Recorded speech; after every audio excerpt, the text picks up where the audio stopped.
يضلل فلا هادي له أشهد أن لا إله إلا الله وحده لا شريك له وأشهد أن محمدا عبده ورسوله يا أيها الذين آمنوا اتقوا الله حق تقاته ولا تموتن إلا وأنتم مسلمون يا أيها الناس اتقوا ربكم الذي خلقكم من نفس واحدة وخلق منها زوجها وبث منهما رجالا كثيرا ونساء واتقوا الله الذي تساءلون به والأرحام إن الله كان عليكم رقيبا يا أيها الذين آمنوا اتقوا الله وقولوا قولا سديدا يصلح لكم أعمالكم ويغفر لكم ذنوبكم ومن يطع الله ورسوله فقد فاز فوزا عظيما أما بعد فإن أصدق الحديث كتاب الله وخير الهدي هدي محمد صلى الله عليه وسلم وشر الأمور محدثاتها وكل محدثة بدعة وكل بدعة ضلالة وكل ضلالة في النار. Ikhwani fillah rahimani wa rahimakumullah. Kita lanjutkan kembali kajian kitab Al-Furqan Baina Auliya Rahman wa Auliya Syaitan oleh Syekh Islam Ibnu Taimiyah rahimahullah taala. Dan kita masih dalam pembahasan masalah atau tentang muqaddimah kitab Al-Furqan Baina Auliya Rahman wa Auliya Syaitan ini. Kita sebutkan kemarin ayat dalam surat Al-Maidah 51 yang berbunyi ya ayyuhalladzina amanu la tattakhidul yahuda wan nasara awliya'a ba'dhum awliya'u ba'dhin. Wahai orang-orang yang beriman, janganlah kalian menjadikan orang-orang Yahudi, orang-orang Nasrani sebagai wali-wali, sebagai pelindung-pelindung kalian. Sebagian mereka adalah wali bagi sebagian yang lainnya. Barang siapa yang berloyalitas menjadikan mereka orang-orang kafir Yahudi atau Nasrani sebagai wali-wali mereka, maka dialah bagian dari orang-orang kafir tersebut. Innallaha la yahdil qaumadz zalimin. Sesungguhnya Allah tidak memberikan hidayah kepada orang-orang yang berbuat kezaliman. Di dalam ayat ini Allah Subhanahu wa taala menyebutkan kepada kita bahwasanya orang-orang Yahudi, orang-orang Nasara bukanlah wali-wali, bukanlah penolong-penolong, bukanlah pelindung-pelindung bagi orang-orang yang beriman. Orang-orang Yahudi, orang-orang Nasrani adalah pelindung, wali bagi sebagian yang kafir yang lainnya. Kemudian Allah memerintahkan kepada kita untuk berlepas diri dari mereka dan kita dilarang untuk menjadikan mereka sebagai wali-wali kita. Sudah kita sebutkan kemarin tentang perbedaan antara at-tawalli, yaitu mencintai, menolong orang kafir dikarenakan alasan cinta terhadap agama mereka. Menolong dan cinta karena agama orang kafir merupakan suatu kekufuran, merupakan suatu kemurtadan dari agama Allah Subhanahu wa taala. Barang siapa dari orang-orang yang mengaku sebagai muslim namun dia mencintai, menolong orang kafir karena agamanya, maka dia kufur kepada Allah Subhanahu wa taala. Ini yang disebut dengan at-tawalli. Kemudian al-muwala, yaitu cinta kepada orang kafir, menolong orang kafir dikarenakan dunia, dikarenakan cinta kepada dunia mereka. Maka tidak sampai hal ini kepada kekufuran, namun tetap hal ini suatu kefasikan yang dilarang oleh Allah Subhanahu wa taala dan Rasulnya. Kemudian yang ketiga kita sebutkan juga perbedaannya dengan al-isti'anah bil musyrikin, meminta bantuan kepada orang-orang musyrikin, kepada orang kafir untuk suatu keadaan darurat, untuk suatu hal yang dibutuhkan. Seperti yang sudah kita contohkan, para ulama beristihad untuk para ulama di Saudi Arabia untuk mendatangkan orang-orang kafir Amerika, membantu mereka dalam mencegah kezaliman pada waktu itu tentara Irak yang akan merusak di atas muka bumi Allah Subhanahu wa taala. Dan ini merupakan suatu hal yang dibolehkan di dalam syariat Islam sesuai dengan ijtihad para ulama, sesuai dengan apa yang sudah kita sebutkan, di antaranya Rasulullah SAW meminta bantuan orang musyrik untuk mengantarkan beliau kepada hijrah ke kota Al-Madinah. Kemudian juga beliau bermuamalah dengan orang musyrikin dengan menggadaikan baju besi beliau kepada orang Yahudi sampai beliau meninggal dunia. Kemudian juga kata para ulama, jika seorang muslim misalnya dia memiliki tetangga orang kafir, kemudian tiba-tiba ada seorang pencuri, seorang perampok, maka boleh secara kesepakatan para ulama untuk minta bantuan kepada orang kafir tersebut, meskipun dia orang yang kafir. Ini adalah masalah isti'anah, meminta pertolongan, bantuan kepada orang musyrikin dalam keadaan darurat. Maka ini bukan suatu mualah atau bukan suatu atawalli, cinta karena orang kafir atau cinta karena agama mereka. Maka sungguh jauh vonis orang-orang yang sangat jauh daripada ilmu dengan mengecam negara Saudi Arabia sebagai negara murtad dikarenakan mendatangkan orang-orang Amerika untuk membantu mereka di dalam masalah mencegah kezaliman orang-orang yang zalim pada waktu itu. Ini merupakan ijtihad para ulama dan merupakan suatu hal yang sepatasnya bagi seorang muslim untuk bertakwa kepada Allah Subhanahu wa taala. Mereka bukan menghukumi para ulama, mereka justrulah yang diperintahkan untuk bertanya kepada para ulama, bukan mengecam atau memvonis para ulama dengan tuduhan-tuduhan yang batil. Intinya wajib dibedakan antara mencintai orang kafir karena dunia dan mencintai mereka karena agama. Satunya mengkafirkan, menjadikan seorang muslim keluar dari agamanya, yang lainnya tidak mengeluarkan seorang muslim dari agama Allah Subhanahu wa taala, meskipun dua-duanya dilarang. Kemudian disebutkan juga Allah berfirman, "Fataral ladina fi qulubihim maradun yusari'una fihim yaquluna nakhsha an tusibana da'irah."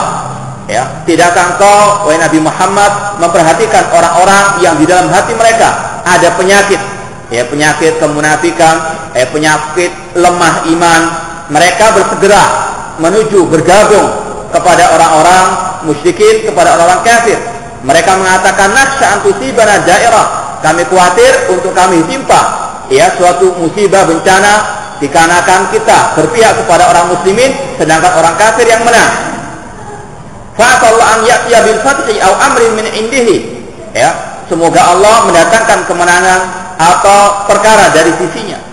Fa yusbihu ala ma asarru fi anfusihim nadimin. Maka mereka pun menjadi menyesal atas apa yang mereka sembunyikan di dalam diri mereka. Ini diantara ciri orang munafikin yang Allah sebutkan di dalam Al-Quran Karim, bahwasanya kebiasaan mereka yaitu selalu ikut arus. Di mana di situ ada angin, mereka mengejarnya. Di mana ada maslahat duniawiyah, mereka mengejarnya meskipun harus melawan syariat Allah Subhanahu wa taala. Ini ciri orang munafikin yang telah banyak Allah firmankan, jelaskan dalam Al-Quran Karim. Fa idza laqul ladina amanu qalu amanna wa idza qalu ila sayatinihim qalu inna ma'akum innama nahnu mustahzi'un. Sifat-sifat orang munafikin di antaranya mereka muzabzabun, tidak punya prinsip, tidak punya fondasi dalam berpijak di dalam masalah agama Allah Subhanahu wa taala, bagaimana menyikapi. Mereka hanya menginginkan kemaslahatan dunia mereka. Allah mengatakan berfirman tadi, wa idza laqul ladina amanu qalu amanna. Orang munafik jika bertemu dengan orang yang beriman mengatakan kami beriman sebagaimana kalian. Akan tapi ketika mereka pergi bersama duduk orang-orang yang serupa dengan mereka kekafirannya, kemunafikannya, mereka mengatakan sesungguhnya kami bersama kalian. Sesungguhnya kami hanyalah memperoleh orang-orang yang beriman. Inilah ciri orang munafikin yang ada pada zaman Nabi SAW dan juga yang ada pada saat sekarang ini.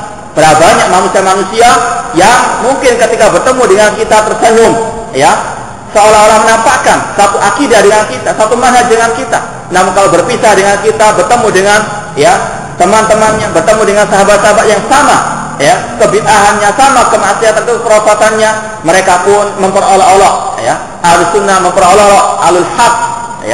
Orang-orang munafik yang seperti ini yang tidak punya prinsip sangat banyak bertebaran di atas muka bumi, sebagaimana kata Rasulullah bahwasanya mereka adalah dzul wajhain, manusia-manusia yang memiliki dua wajah. Bertemu dengan orang beriman wajahnya lain, bertemu dengan orang kafir wajahnya lain.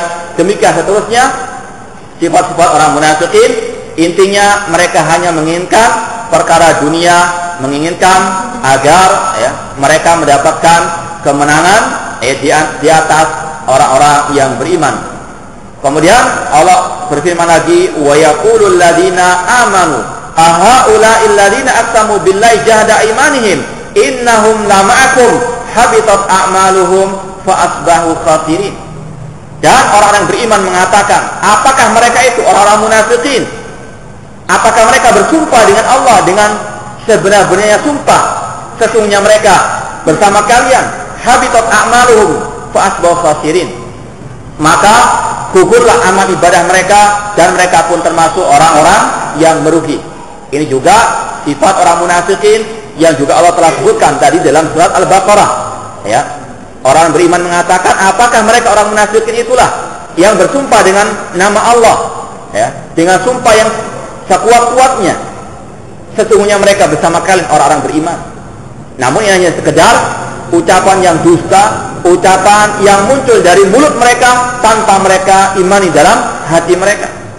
Oleh karena itulah wajib kita berhati-hati, waspada terhadap orang-orang, ya, yang memiliki sifat seperti orang-orang munafikin, ya, atau yang dikatakan sebagai musuh dalam selimut.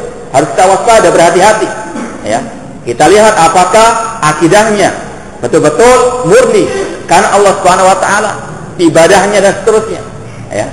Dan ini bisa kita lihat dari gelagat mereka yang terkadang seperti itu kita katakan tadi, ketika bertemu dengan Ahlus Sunnah pura-pura seperti Ahlus Sunnah, ketika bertemu dengan Al-Bidah mereka seperti Al-Bidah tersebut, memperolok Ahlus Sunnah wal Jamaah, ya. Ini adalah sifat-sifat orang-orang al-munafiqun yang telah Allah firmankan di dalam banyak sekali ayat-ayat Al-Qur'anul Karim. Kemudian Allah berfirman, ya ayyuhalladzina amanu man yartadda minkum an dinihi fasawfa ya'tillahu biqaumin yuhibbuhum wa yuhibbuna azillatin 'alal mu'minin a'izzatin 'alal kafirin. Wahai orang yang beriman, barang siapa yang murtad di antara kalian dari agamanya, maka Allah akan mendatangkan sekelompok manusia, sekelompok manusia yang Allah mencintai mereka dan mereka pun mencintai Allah. Azillatin 'alal mu'minin, mereka kasih sayang, lemah lembut kepada orang yang beriman. A'izzatin 'alal kafirin, sangat keras kepada orang-orang kafir. Yujahiduna fi sabilillah, sifat mereka berjihad di jalan Allah. Wala yakhafuna laumata laim, dan mereka tidak takut dengan celaan orang yang mencela mereka. Itulah keutamaan zalika fadlullah yu'tihi man yasha wallahu wasi'un alim. Itulah keutamaan yang Allah berikan kepada siapa yang Allah kehendaki, dan Allah Maha luas keutamaan karunia-Nya, dan Allah Maha mengetahui. Kita lihat tafsir daripada Syekh Abdurrahman As-Sa'di rahimahullah ta'ala tentang ayat ini, dan insyaallah sangat bermanfaat tafsir beliau ini. Beliau mengatakan tentang ayat tadi, yukhbiru ta'ala annahul ghaniyyu 'anil alamin. Allah memberitahukan di dalam ayat tadi bahwasanya Allah Maha Kaya. Allah tidak membutuhkan alam semesta ini. Allah tidak membutuhkan hamba-hambanya. Kalau ada yang murtad, bukan Allah rugi terhadap kemurtadannya. Kalau ada orang berbuat kekufuran, berbuat kemaksiatan, Allah tidak rugi sama sekali. Sebagaimana yang Allah telah jelaskan di dalam Al-Quran dan juga dalam sabda Rasul SAW dalam hadits qudsi. Allah berfirman, wa ma khalaqtul jinna wal insa illa liya'budun ma uridu minhum min rizqin wa la uridu an yut'imun innallaha huwar razzaqu dzul quwwatin matin. Dan tidaklah aku ciptakan jin dan manusia kecuali untuk mereka beribadah kepadaku. Tidaklah aku menginginkan dari mereka untuk mereka memberikan aku makan atau untuk memberikan aku rezeki. Sesungguhnya Allah Ar-Razzaq, yang maha memberi rezeki, dan Allah maha perkasa. Allah tidak butuh dengan ibadah kita, namun kita yang butuh kepada Allah, butuh kepada pertolongan Allah Subhanahu wa taala. Demikian pula dalam hadits qudsi, Rasul SAW bersabda, Allah berfirman, ya ibna Adam, law anna awalakum wa akhirakum wa insakum wa jinnakum kanu ala atqa qalbi rajulin wahid minkum ma zada dzalika fi mulki syai'a. Wahai Bani Adam, seandainya orang pertama dari kalian sampai yang terakhir pada hari kiamat, dari jinnya maupun manusia berkumpul bersatu di atas hati yang paling bertakwa di antara kalian, hal itu tidak menambah kekuasaan Allah, kebesaran Allah Subhanahu wa taala sedikit pun.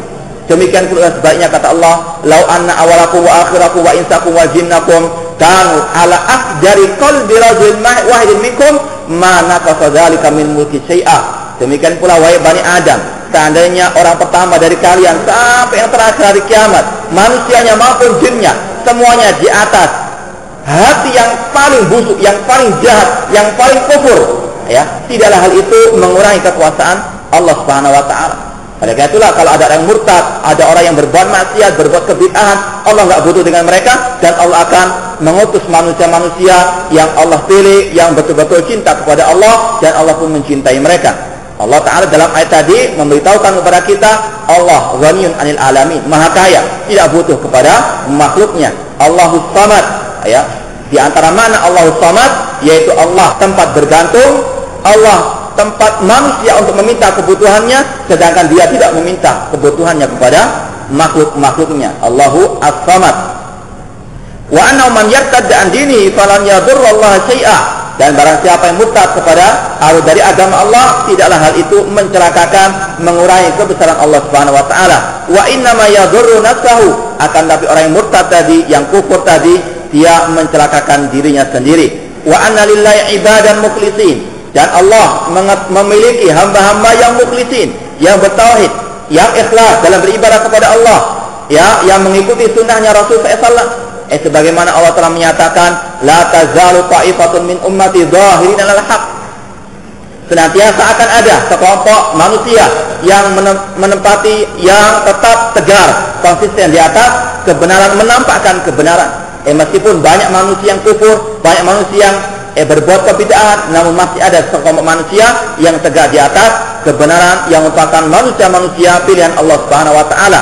Warijalan shadiqin, manusia-manusia yang jujur dalam keimanannya, bukan orang yang pelin-pelan, bukan orang-orang yang muzabzabun, bukan orang-orang yang memiliki sifat-sifat seperti orang munafiqin yang tidak punya pendirian, yang tidak punya prinsip dalam hidup ini. Qad takafala ar-rahmanur rahim bihidayatihim. Allah Subhanahu wa taala menjanjikan kepada mereka, menjamin untuk Allah memberikan hidayah kepada mereka, karena mereka manusia pilihan Allah. Wa wa'ada bil ityani bihim, dan Allah menjanjikan akan mengutus manusia-manusia yang merupakan pilihannya. Wa annahum akmalul khalqi awsafan, dan mereka adalah manusia-manusia yang paling sempurna sifat-sifatnya. Wa aqwahum nufusan, ya, dan mereka adalah orang yang paling kokoh, yang paling kuat, ya, jiwanya, tidak mudah untuk digoncang dengan fitnah-fitnah yang menebar di atas muka bumi ini, baik fitnah syahwat maupun fitnah syubhat, baik celaan orang-orang yang memusuhi dakwah atau yang lainnya. Ya, kokoh iman mereka, kokoh mental mereka, kokoh prinsip mereka, tidak mudah diambil-ambilkan oleh arus manusia. Wa ahsanuhum akhlaqan, dan mereka adalah manusia yang punya akhlak, manusia yang betul-betul berakhlak yang mulia. Ajallu sifatihim. Kemudian Allah menyebutkan dalam ayat tadi tentang sifat mereka yang sangat nampak sekali dalam diri mereka. Yang pertama, sifat yang mulia tersebut adalah yuhibbuhum wa yuhibbuna. Allah cinta kepada mereka dan mereka pun cinta kepada Allah Subhanahu wa taala. Dalam ayat ini terdapat penetapan sifat al-mahabbah lillah. Allah memiliki sifat cinta yang mana kecintaan Allah tidak sama dengan kecintaan manusia, dan wajib untuk kita tetapkan Allah memiliki sifat al-mahabbah. Kemudian fa inna mahabbatallahi lil 'abd hiya ajallu ni'matin an'ama biha 'alaihi. Ini merupakan nikmat Allah yang teragung bagi seorang hamba. Kalau Allah sudah mencintai seorang hamba, maka ini adalah nikmat yang termulia di atas muka bumi ini. Nikmat cinta atau dicintai oleh Allah Subhanahu wa taala. Wa afdalu fadilatin tafaddalallahu biha 'alaihi. Dan ini adalah karunia yang teragung yang Allah berikan kepada hamba-hambanya. Oleh karena itulah ketika Rasulullah SAW memuji sahabat beliau sekaligus menantu beliau, yaitu Ali bin Abi Thalib radhiyallahu taala anhu, Rasul mengatakan, la u'tiyana ar-rayata ghadan rajulun aw rajulan yuhibbuhullah wa yuhibbu. Ya. Rasul mengatakan, aku akan memberikan bendera ini, bendera jihad, kepada seseorang yang Allah mencintainya dan dia pun mencintai Allah Subhanahu wa taala. Dan ini diantara manqabah keutamaan Ali bin Abi Thalib, Rasul menyatakan Allah cinta kepadanya. Dan ini merupakan anugerah termulia yang Allah berikan kepada hamba-hambanya. Wa idza ahabballahu 'abdan yasuru lahu asbab. Mengapa cintanya Allah dikatakan anugerah termulia pada diri seorang hamba, nikmat yang teragung pada diri seorang hamba? Karena kalau Allah cinta kepada hambanya, maka pasti Allah akan mempermudah segala urusan-urusan. Wa hawwana 'alaihi kulli asirin, dan Allah akan memudahkan sesuatu yang sulit pada dirinya.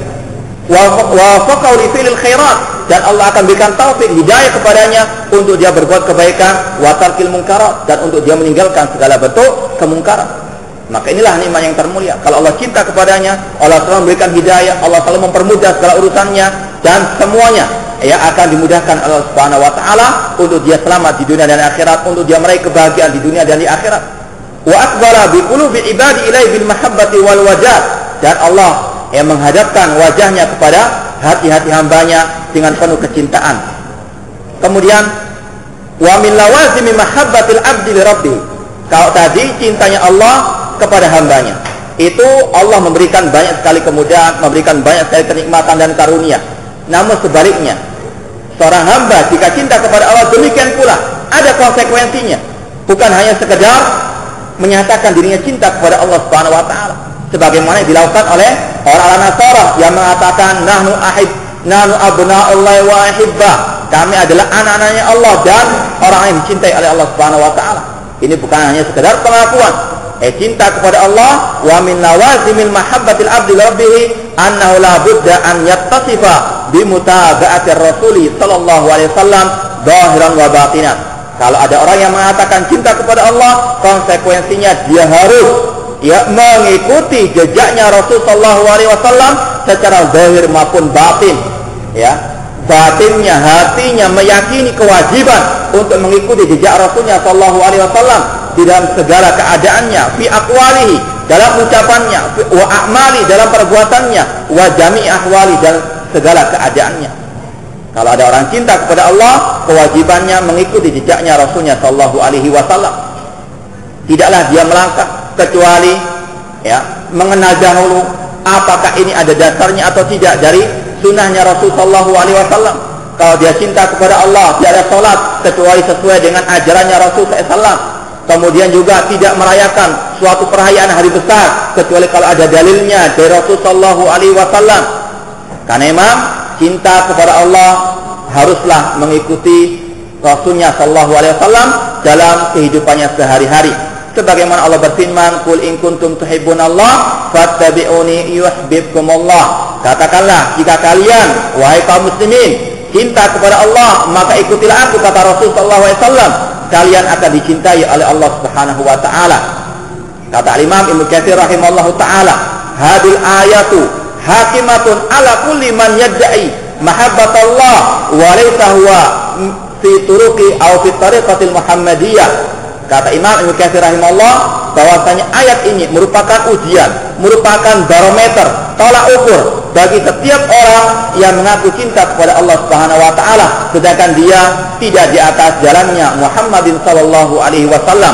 Maka ini kata beliau hanyalah pengakuan belaka, hanyalah kedustaan yang diucapkan oleh bibir-bibir manusia. Orang yang cinta kepada Allah, orang yang cinta kepada Rasulnya harus ada buktinya, sebagaimana kata Rasul SAW, alal mudda'i al-bayyinah. Orang yang mengaku wajib mendatangkan bukti. Kalau dia cinta kepada Rasul, maka wajib untuk mendatangkan buktinya, yaitu dengan dia memegang sunnah Rasul SAW, tidak beribadah kecuali ada dalilnya dari Rasul SAW, dan dia meninggalkan segala bentuk kebid'ahan, segala hal-hal yang baru yang tidak ada ajarannya dari Rasul SAW, baik dalam masalah akidah, ibadah ataupun perayaan-perayaan yang tidak ada dasarnya dari Rasul SAW. Itu bukti cinta seorang muslim kepada Allah Subhanahu wa taala dan kepada Rasulnya sallallahu alaihi wasallam. Kemudian disebutkan oleh sebagian ulama salaf, laisa sya'nu an tuhib wa innama sya'nu an tuhab. Yang paling penting itu bukan kalian mengaku cinta kepada Allah, namun yang paling penting bagaimana kalian dicintai oleh Allah Subhanahu wa taala. Ukurannya bikumullah, kalian dicintai oleh Allah Subhanahu wa taala. Kalau hanya sekedar pengakuan kita cinta kepada Allah, kita cinta kepada Rasul SAW, namun kalau tidak ada buktinya, kalau Allah tidak mencintai kita, dikarenakan kita tidak mengikuti Rasul SAW, percuma. Buat apa pengakuan seperti itu? Disebutkan oleh Imam Ibnu Katsir sebagai ulama salaf, mengatakan laisa sya'nu an tuhib wa innama sya'nu an tuhab. Perkaranya bukan engkau mengaku engkau mencintai Allah dan Rasulnya, namun perkaranya bagaimana kalian itu bisa dicintai oleh Allah. Dengan cara apa? Fattabi'uni, ikutilah aku, kata Rasul sallallahu alaihi wasallam. Demikian pula yang dikatakan Imam Al-Hasan Al-Basri rahimahullah ta'ala tentang ayat ini. Beliau mengatakan ayat ini merupakan ayatul imtihan, ayat untuk menguji manusia-manusia yang mengaku cinta kepada Allah sedangkan dia tidak mengikuti jalannya Rasul SAW. Berarti orang itu berdusta dalam pengakuannya. Kalau betul-betul cintanya kepada Allah, maka dia wajib mengikuti jejaknya Rasulnya sallallahu alaihi wasallam. Kemudian kama anna min lawazim mahabbatillah lil abad an yuksiral abad min at-taqarrub ila Allah bin nawafil wal fara'id wan nawafil. Demikian pula kalau seorang hamba mengaku cinta kepada Allah Subhanahu wa taala, maka ada konsekuensi yang lainnya, yaitu dia wajib melakukan perbuatan-perbuatan yang diperintahkan Allah Subhanahu wa taala dan juga yang dianjurkan oleh Rasulnya sallallahu alaihi wasallam. Kemudian beliau membawakan dalil dari hadis yang seolah akan kita bacakan nanti. Kemudian juga wa min lawazimi mahabbatillah ma'rifatuhu ta'ala wa iktsar min dzikrihi. Demikian pula kalau seorang muslim cinta kepada Allah Subhanahu wa taala, kewajibannya, konsekuensinya dia wajib untuk mengenal Allah Subhanahu wa taala.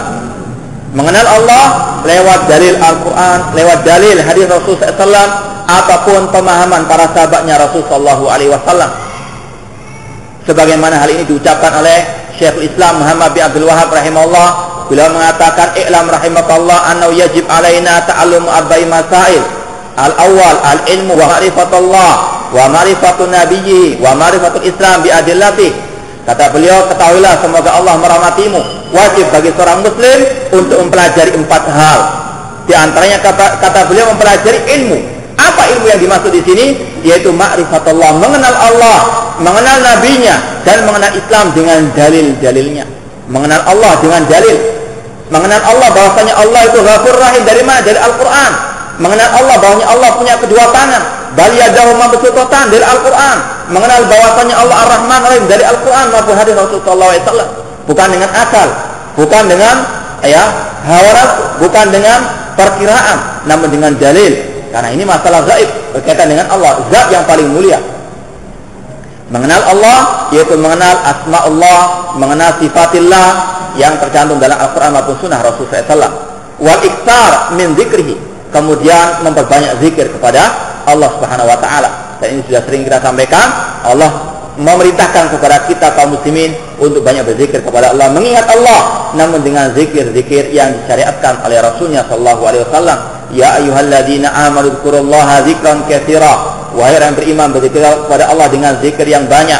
Kemudian juga Rasul ketika ditanya oleh seorang sahabat beliau, ya Rasulullah, qad kasrat syara'il islami alaina. Wahai Rasulullah, ibadah-ibadah yang sunnah telah banyak dianjurkan, disyariatkan kepada kami. Fababun atamassaku bihi jami'un, apakah ada kunci, apakah ada satu ibadah yang mencakup semua itu yang aku berpegang teguh dengannya? Kemudian Rasul mengatakan, la yazal lisanuka rabban min dzikrillah, senantiasalah lisanmu basah dengan zikir kepada Allah Subhanahu wa taala. Sering kita sampaikan bahwasanya seorang muslim hidupnya penuh dengan zikir kepada Allah. Dari dia bangun tidur sampai dia mau tidur lagi, hidupnya penuh zikir kepada Allah Subhanahu wa taala. Dan Rasulullah SAW telah menjelaskan banyak sekali macam-macam zikir yang selainnya bagi seorang muslim untuk mengikuti zikir-zikir beliau dan mengarang-arang zikir-zikir yang baru. Kemudian fa innal mahabba biduni ma'rifatillah naqisatun jiddan. Kata Syekh Abdurrahman bin Nasir As-Sa'di rahimahullah, bahwasanya cinta atau mengaku cinta kepada Allah namun tidak mengenal Allah, maka ini adalah kecintaan yang sangat kurang, yang sangat lemah sekali. Bagaimana seorang bisa cinta kepada Allah namun dia tidak tahu tentang nama-nama Allah, tidak tahu tentang sifat-sifat Allah, tidak tahu bagaimana syariat Allah Subhanahu wa taala. Bal ghairu mawjudatin, bahkan kalau dia tidak mengenal Allah sama sekali, maka tidak ada iman di dalam dirinya, tidak ada kecintaan kepada Allah Subhanahu wa taala sama sekali. Wa in wujida da'wah, meskipun masih ada pengakuan namun hakikatnya dia tidak cinta kepada Allah, dikarenakan dia tidak mau mengenal Allah dan dia tidak mau mengingat Allah Subhanahu wa taala.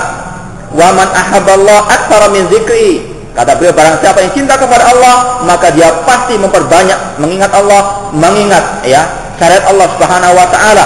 Wa idza ahabballahu 'abdan qabila minhu al-yasira minal amal wa ghafara lahu al-katsir minaz zalam. Demikian pula kebalikannya, orang yang telah dicintai oleh Allah Subhanahu wa taala, maka Allah akan menerima semua amal ibadahnya meskipun sedikit, dan Allah akan mengampuni meskipun banyak dosanya.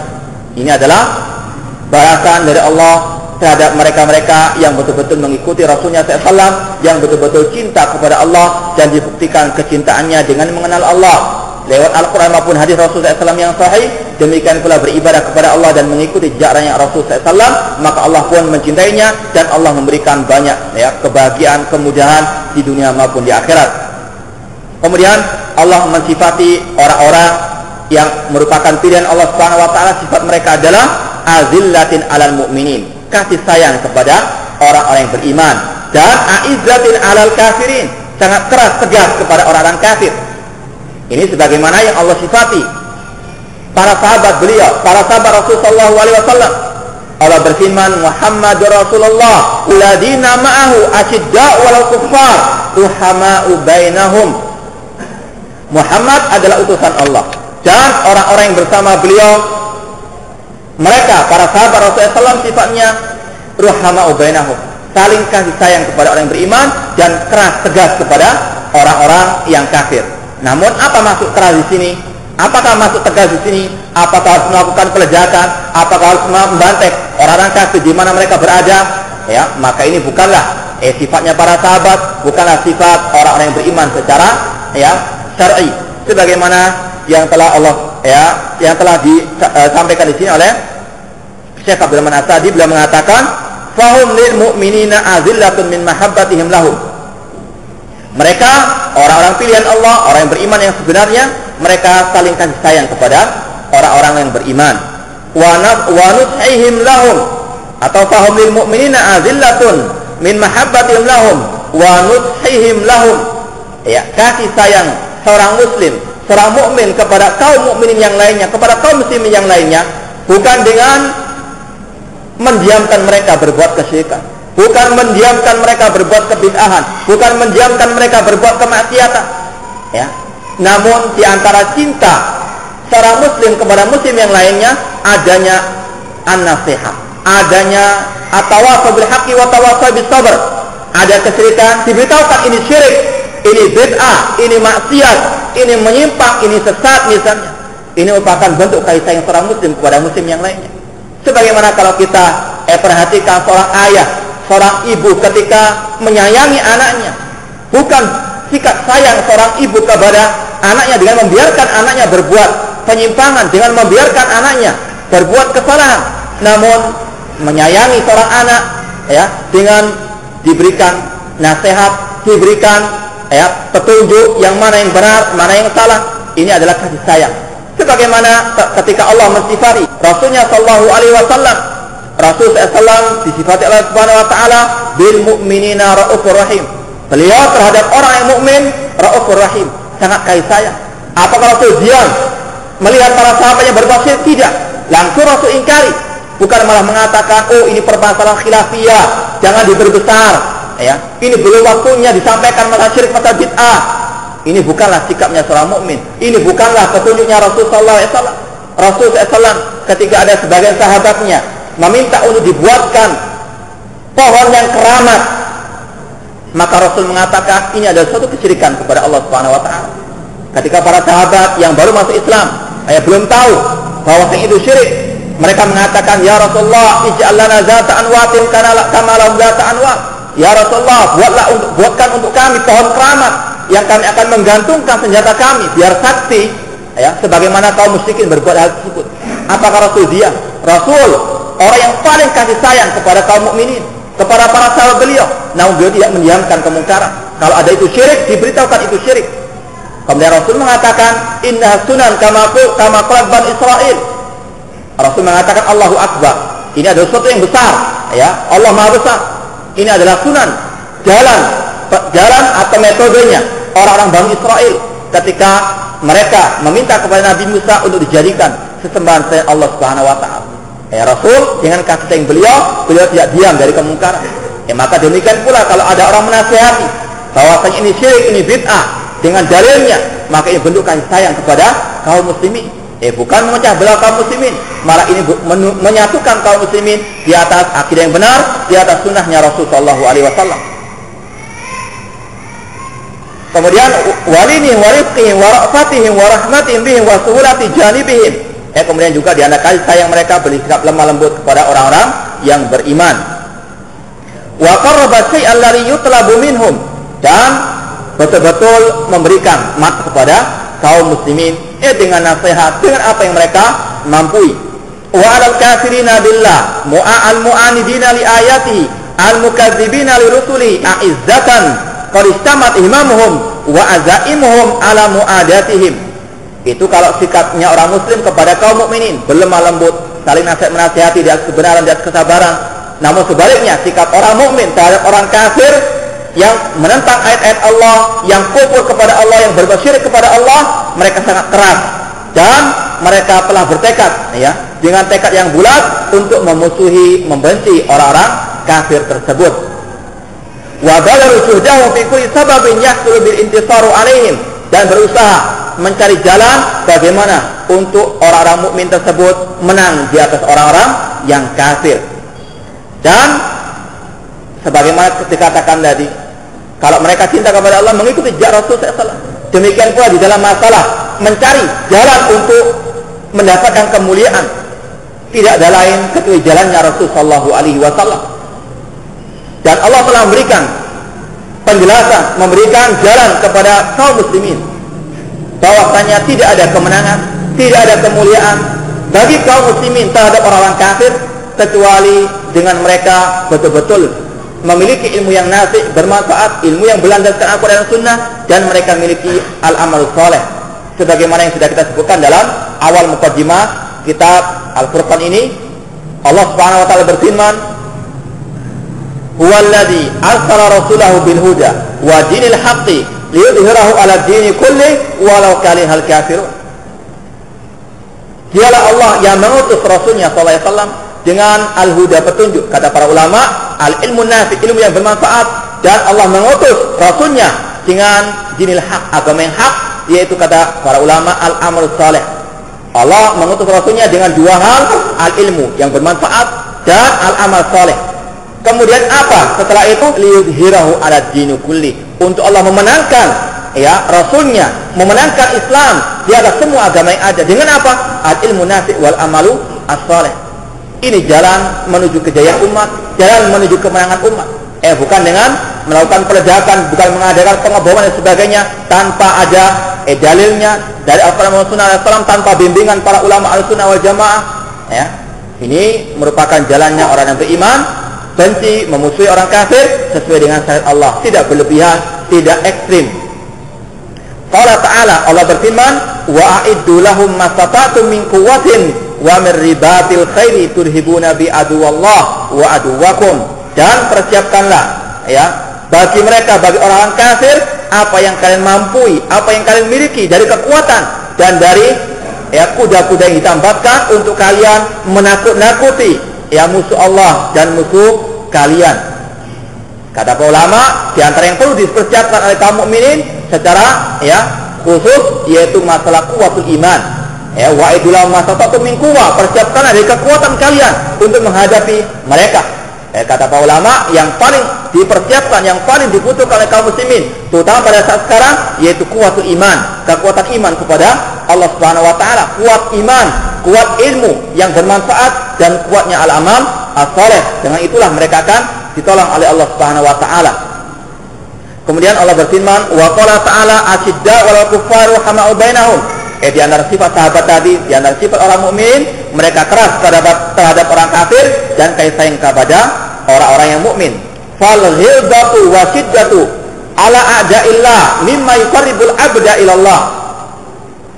Sikap tegas, keras, benci kepada orang kafir, ini merupakan suatu hal yang bisa mendekatkan seorang hamba kepada Allah Subhanahu wa taala. Dan ini merupakan awsaqul iman, sekuat-kuat tali keimanan seorang muslim kepada Allah, yaitu al-hubbu fillah wal bughdu fillah, cinta karena Allah dan benci karena Allah, cinta kepada orang yang mencintai Allah dan benci kepada orang yang benci kepada Allah, yang kafir kepada Allah Subhanahu wa taala. Wa yuwafiqul 'abdu rabbahu fi sukhtihi 'alaihim, dan kalau orang mukmin membenci orang kafir, maka dia telah mengikuti ajaran Allah yang mana Allah juga benci kepada orang kafir tersebut. Di antaranya orang-orang al-yahud, ghairil maghdubi 'alaihim. Kalau mengatakan mereka orang Yahudi adalah orang yang dimurkai Allah, maka kita juga wajib memurkai mereka. Harus kita tanamkan kebencian kepada semua orang kafir yang ada di atas muka bumi ini. Tidak boleh ada kecintaan sama sekali kepada mereka.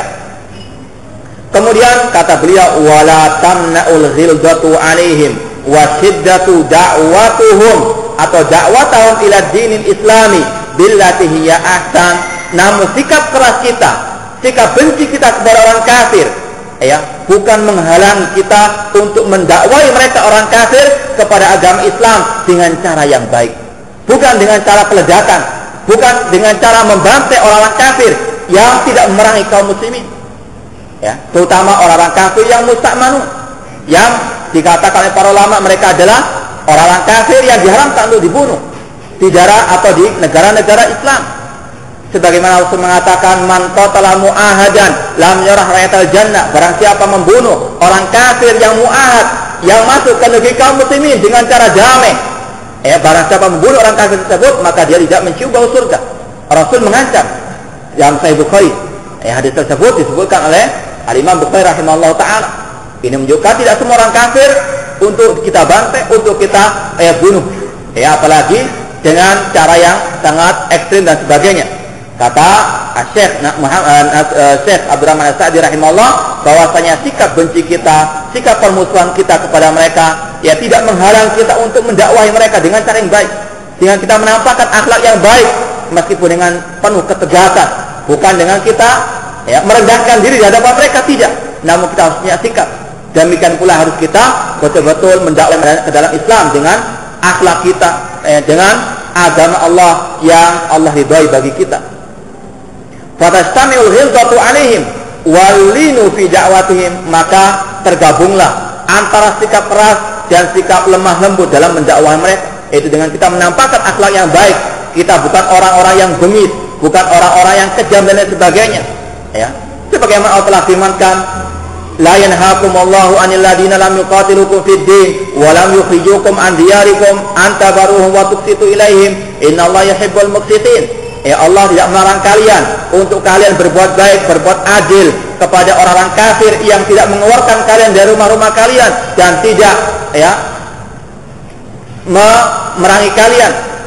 Dan sesungguhnya Allah cinta kepada orang yang berbuat yang adil. Sekali lagi, bedakan antara membenci orang kafir, memusuhi orang kafir, dengan kita berbuat ekstrim, berbuat berlebihan dalam membenci mereka, dengan melakukan peledakan-peledakan di negeri kaum muslimin, dengan hujah, dengan dalih, memerangi orang-orang kafir tersebut. Orang kafir yang masuk ke dalam negeri kaum muslimin, maka diharamkan untuk dibunuh. Barang siapa membunuh mereka, maka kata Rasulullah, lam raihal jannah, orang itu dia akan mencium bau surga. Jihad memerangi orang kafir ada waktunya, ada syarat-syaratnya. Bukan kita menyadarkan, menihilkan jihad dan sebagainya, naudzubillah min dzalik. Namun jihad ada waktunya, membantu orang kafir ada waktunya, ada syaratnya, ada bimbingan dari para ulama, bukan dengan kita mengada-ada sendiri. Kemudian wakil al-amrayn min maslahatihim wa nas'ihi a'idun ilaihim. Adapun kemaslahatan dakwah kepada orang kafir, kemaslahatan kita berbuat keras kepada orang kafir, kemaslahatannya kembali kepada orang kafir tersebut, karena dengan mereka masuk Islam, mereka akan selamat di dunia maupun di akhirat. Kemudian di antara sifat orang mukmin sejati dalam ayat ini, Allah berfirman, yujahiduna fi sabilillah, berjihad di jalan Allah. Apakah jihad hanya dengan pedang saja? Tidak. Beliau mengatakan di sini, yujahiduna fi sabilillah bi amwalihim wa anfusihim bi aqwalihim wa af'alihim. Berjihad menghadapi orang kafir bukan hanya dengan pedang saja, namun dengan harta, dengan seorang muslim misalnya bersedekah kepada orang muslimin yang du'afa, yang fuqara, terutama di daerah-daerah yang rawan kristenisasi misalnya, dengan mereka menginfakkan hartanya di daerah tersebut, menyelamatkan akidah kaum muslimin dari kristenisasi tersebut, maka inilah di antara bentuk jihad fisabilillah. Membantu dakwah, menyebarkan dakwah, dengan mencetak buku-buku yang menyeru kepada akidah yang benar, menyeru kepada Al-Quran dan Sunnah Rasulullah SAW, atau buletin atau majalah, untuk dakwah di atas jalan Rasulullah SAW dan para sahabatnya. Ini adalah bentuk jihad di jalan Allah Subhanahu Wa Taala. Jihad dengan harta. Kemudian jihad dengan nyawa, dengan jiwa, yaitu dengan berjihad di jalan Allah ketika pada waktunya telah dikumandangkan jihad fisabilillah, maka bagi seorang muslim wajib untuk betul-betul meniatkan berjihad, dan pada waktunya tiba wajib untuk mereka betul-betul melaksanakan perintah Allah yang satu yang mulia ini, yaitu jihad di medan peperangan. Kemudian di aqwalihim, di antara bentuk jihad yaitu dengan ucapan, dengan dakwah, dengan nasihat, menasihati kaum muslimin kembali kepada agama Allah Subhanahu Wa Taala, menasihati kaum muslimin untuk menegakkan sunnah Rasulullah SAW, membantah alil bid'ah, membantah pelaku kesesatan, merupakan bentuk jihad fisabilillah, seperti yang dikatakan oleh para ulama salaf. Di antaranya Syekhul Islam Ibnu Taimiyah mengatakan, ar-radu alal mubtadi' mujahid, orang yang membantah pelaku kebid'ahan, membantah para pelaku bid'ah atau mubtadi', maka dialah seorang mujahid. Bahkan kata seorang sahabat Rasulullah Abu Sa'id Al-Khudri radhiyallahu anhu bahwasanya memerangi orang-orang Khawarij itu lebih aku cintai daripada memerangi orang kafir. Kemudian disebutkan tafsirnya oleh para ulama salaf yang lainnya, di antaranya Ibnu Hubairah mengatakan bahwasanya maksud dari ucapan Abu Sa'id Al-Khudri tersebut bahwasanya seorang muslim, seorang alim, seorang dai ketika membantah al-bid'ah di antara golongan Khawarij, mereka menyelamatkan orang alim muslimin, menyelamatkan modalnya kaum muslimin, yaitu dengan mereka menyatukan kaum muslimin di atas akidah yang benar. Maka kata beliau, memerangi orang Khawarij, membantah orang Khawarij ini menjaga modal usahanya kaum muslimin. Sedangkan memerangi orang kafir ini mengharapkan keuntungan dalam modal usaha. Dan dalam kaidah perdagangan, menjaga modal usaha lebih diutamakan daripada mendapatkan keuntungan. Tidak akan mungkin keuntungan bisa dicapai kalau modal usahanya masih belum stabil. Kata Abu Sa'id Al-Khudri seorang sahabat Rasulullah, aku lebih cinta untuk memerangi orang Khawarij daripada memerangi orang-orang kafir. Karena apa? Tidak akan mungkin kaum muslimin berhasil memerangi orang kafir, sedangkan di dalam tubuh kaum muslimin masih terdapat banyak penyakit, masih terdapat borok dan sebagainya, yang mana seorang muslim wajib menghilangkan kekurangan dalam dirinya, dalam tubuhnya, penyakit dalam tubuhnya, kemudian baru melawan orang kafir. Demikian pula yang dikatakan oleh Yahya bin Yahya, salah seorang guru Imam Bukhari rahimahullah. Beliau mengatakan bahwasanya inni uhibbu an uqatila man yarudda hadits Rasulullah atau qitalu haula'il ladina yarudduna hadits Rasulullah ahabbu ilayya min an uqatilahum an uqatila ahla Turk. Kata Yahya bin Yahya bahwasanya memerangi orang-orang yang membantah, yang mengingkari hadis Rasulullah SAW lebih aku cintai daripada aku memerangi orang-orang kafir. Karena apa? Tidak mungkin kita bisa memerangi orang kafir kalau di dalam tubuh kaum muslimin banyak perpecahan, banyak perselisihan di dalam masalah urusan akidah mereka. Dibersihkan dahulu akidah kaum muslimin, dibersihkan dahulu ibadah kaum muslimin dari kebid'ahan, baru kaum muslimin akan memiliki kekuatan dan akan sanggup memerangi orang-orang kafir. Jihad, dan demikian pula dikatakan oleh Rasulullah SAW. Rasul bersabda dalam hadis riwayat Abu Dawud, jahidul musyrikina bi amwalikum wa anfusikum wa alsinatikum. Perangilah orang-orang musyrikin dengan lisan-lisan kalian, dengan dakwah. Kemudian wa anfusikum, dengan jiwa kalian, dan dengan amwalikum, dengan harta-harta kalian. Jihad sekali lagi tidak dibatasi dengan pedang, namun apa yang dimiliki oleh kaum muslimin kalau dikerahkan untuk berjuang di jalan Allah, maka itulah salah satu bentuk jihad di jalan Allah Subhanahu wa taala. Kemudian di antara sifat orang mukmin sejati tadi, la yakhafuna laumata laim. Mereka tidak takut dengan celaan orang yang mencela mereka kalau mereka sudah berada di atas jalan Allah Subhanahu wa taala.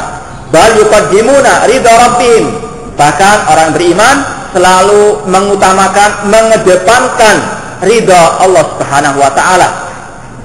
Selama mereka memiliki dalil dalam akidah mereka, dalam ibadah mereka, mereka berjalan, mereka konsisten meskipun banyak orang yang menentangnya, meskipun banyak orang yang mencelanya, namun selama dia tahu dirinya di atas kebenaran, di atas akidah yang benar, di atas ibadah yang benar, tidak menggubris celaan orang yang mencela mereka.